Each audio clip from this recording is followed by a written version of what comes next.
Bonjour à tous et bienvenue pour cette nouvelle vidéo. On va aborder aujourd'hui les pierres et les plantes en cas de maux de tête et de migraine. Bonjour à tous, je m'appelle Aurore, je suis médium et passionnée de lithothérapie et de soins au naturel par les plantes. On va voir aujourd'hui, comme je l'expliquais, les pierres et les plantes liées aux maux de tête. On va commencer par les pierres, sachant que les maux de tête et les migraines, c'est un dossier assez large, puisqu'il peut y avoir plusieurs significations, dans le sens en fait plusieurs origines. Au niveau des minéraux, je vous le montre en bracelet, mais bien entendu, on peut travailler avec les pierres également, une ou plusieurs. Moi, j'aime bien les associer à chaque fois en combinaison, puisqu'on va démultiplier les effets, parce que ça peut être justement multifactoriel, ou si vous vous reconnaissez uniquement dans un, et ben vous pouvez travailler uniquement avec une pierre. On va travailler particulièrement avec l'hématite. L'hématite, la pierre grise, qui est reconnue pour fluidifier le sang. Quand je dis reconnue, c'est la seule pierre qui a été reconnue par des tests. Et l'hématite va aider à redescendre en fait les énergies. C'est une pierre d'ancrage. Donc elle va tour à tour libérer la tête. Elle va faire baisser la tension en fait intérieure et elle va ramener les énergies en fait tout simplement au niveau des pieds.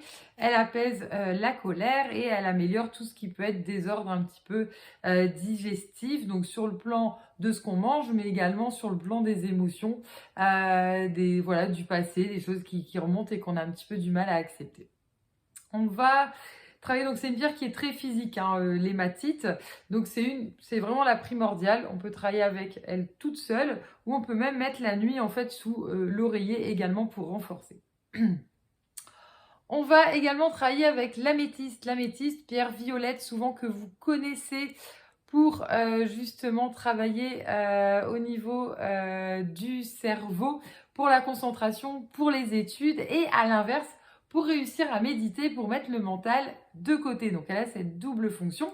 L'améthyste vient ici justement pour les maux de tête, clairement lié à je me prends la tête, quoi. C'est le fait de réfléchir, rester voilà sur trop de choses, ou à l'inverse, quelqu'un en fait qui étudie, qui se concentre et puis qui arrive plus finalement à se libérer. Donc c'est dans les deux sens, donc quelqu'un qui est très mental ou de la difficulté justement à rassembler. On travaille avec l'améthyste.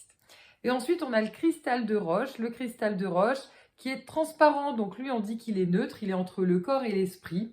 Il a pour mission en fait d'améliorer la mémoire, donc on travaille un petit peu aussi sur cette histoire en fait de concentration, voilà, de mental qui peut être assez fort.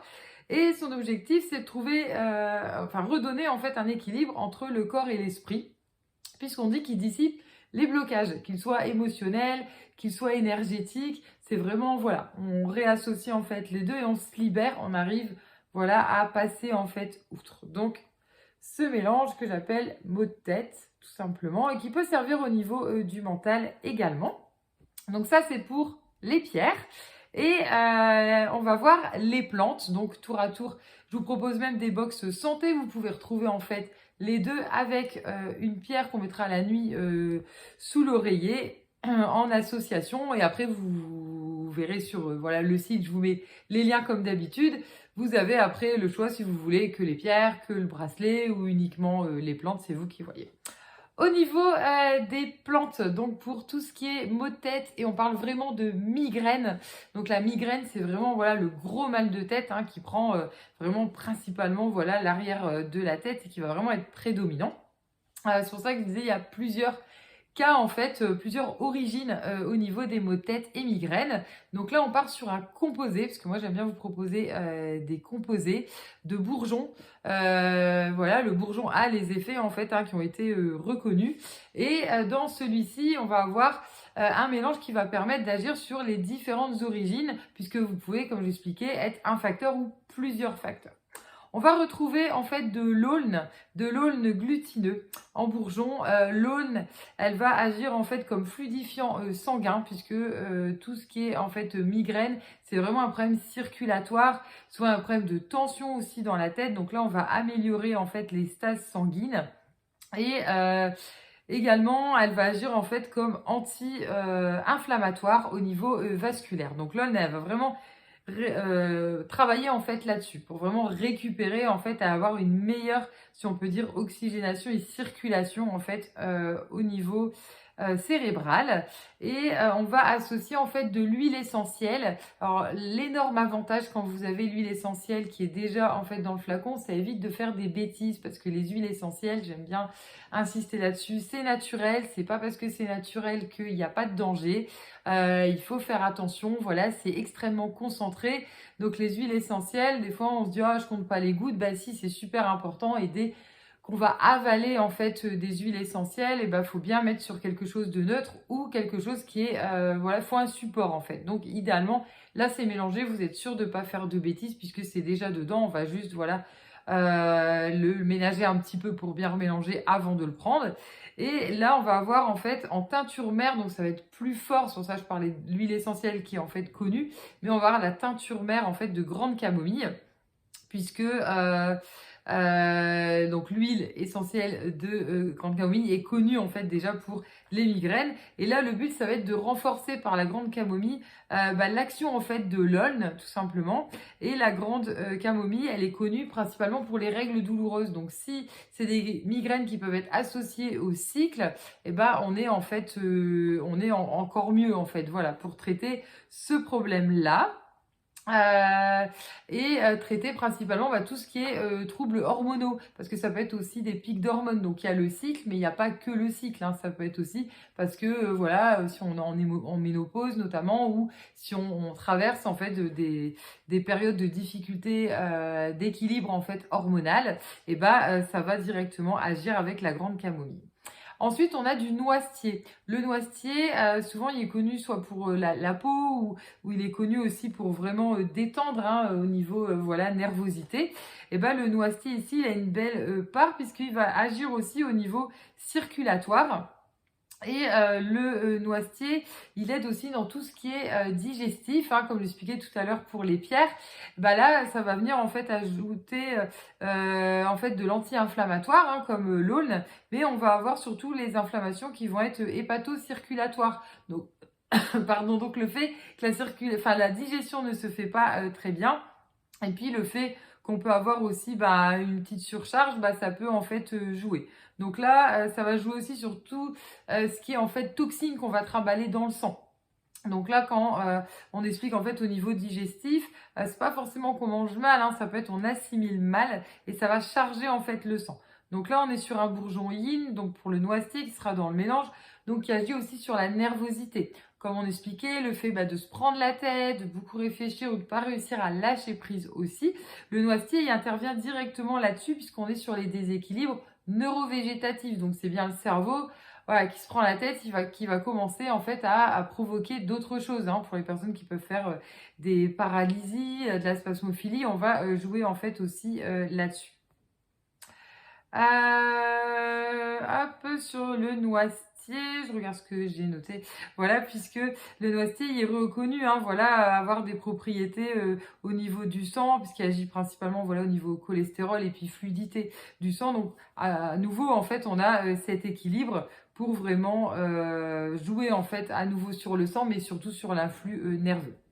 Et ensuite, on a la jeune pousse de rosier sauvage. Alors, le rosier sauvage, souvent, on le met en fait pour booster l'immunité.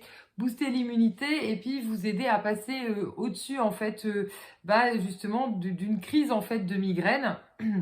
Voilà, ou l'enrayer dès le début. En fait, le rosier sauvage, il intervient beaucoup dans tout ce qui est terrain allergique.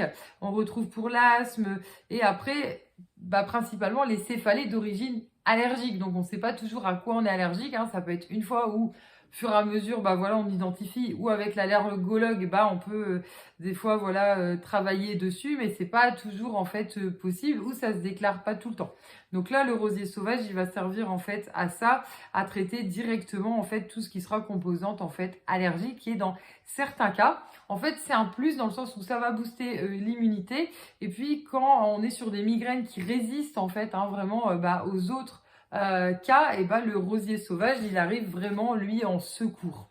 Donc là, le but, c'est d'enrayer en fait une crise dès qu'elle démarre. Donc on peut le prendre voilà, dès qu'on ressent en fait que la crise va arriver. Pour ceux qui font des migraines, en règle générale, vous vous en rendez assez vite compte. Pour l'enrayer. Ensuite, pendant en fait la migraine, et ça va accélérer le fait en fait de réussir justement à détendre, à ce qu'il y ait une meilleure circulation et que la crise se passe en fait plus vite. Et on aura l'action calmante et rééquilibrante parce que si on est dans des céphalées de tension, ça joue principalement, ou si on est en fait dans des déséquilibres hormonaux. Dès que ça va mieux, on peut en fait faire tout simplement une pause. C'est pas un bourgeon, on va faire des cures complètes, aucun intérêt. Alors après, si vous êtes vraiment dans des crises très très régulières, on peut rapprocher. Mais dès que vraiment on ressent rien, on diminue au moins en nombre de gouttes, voire on le met sur le côté et on reprend si ça revient. Voilà. Comme tout complexe de bourgeon, dans un mois, si vraiment on prend pendant 3 semaines, il faut 1 semaine de pause. Ou si on prend la semaine, il faut 2 jours voilà, où on prend plus. Si vraiment vous voulez tour à tour reprendre. Donc voilà, si vous prenez par exemple 10 jours après la crise est enrayée, c'est bon. Voilà, mais sinon il faut bien en fait laisser quelques jours pour que le corps de lui-même aussi, il arrive à en fait produire ce qu'il lui faut et se rééquilibrer par lui-même. J'espère vous avoir éclairé sur les pierres et les plantes pour vous aider en cas de maux de tête et de migraine. Si nos vidéos vous plaisent, je vous invite à nous mettre des pouces bleus, à nous mettre en commentaire, surtout pour les personnes en fait qui connaissent, à qui j'ai déjà conseillé voilà, les pierres, les plantes et puis les effets, parce qu'on a souvent voilà, des retours très positifs. Donc ça, c'est vraiment sympa, vous êtes vraiment la meilleure... la meilleure voilà, confirmation tout simplement au niveau voilà, pierre et plantes. Et si vous n'êtes pas abonné à notre chaîne, je vous invite à le faire. Et pour ma part, je vous dis à très bientôt pour de prochaines vidéos.